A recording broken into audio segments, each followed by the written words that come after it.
তোকে আল্লাহ এক জমিন থেকে আর এক জমিনে ধাক্কা দিয়া ফেলে দিবেন না, বরকত নবীজির।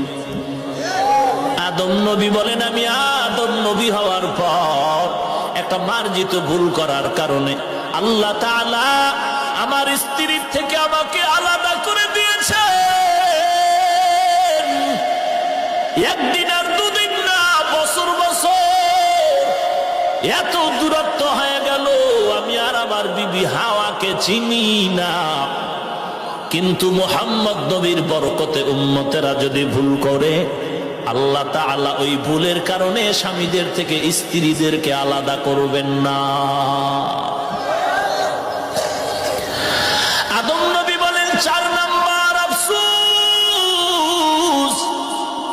আমি আদম নবী হওয়ার পরেও মার্জিত ভুল করার কারণে বছর বছর পর্যন্ত আল্লাহর কাছে কান্না করেছে। এরপরও আল্লাহ ক্ষমার জন্য একটা জায়গা নির্ধারণ করে দিলেন, জাবলে রহমত। ওই পাহাড়ে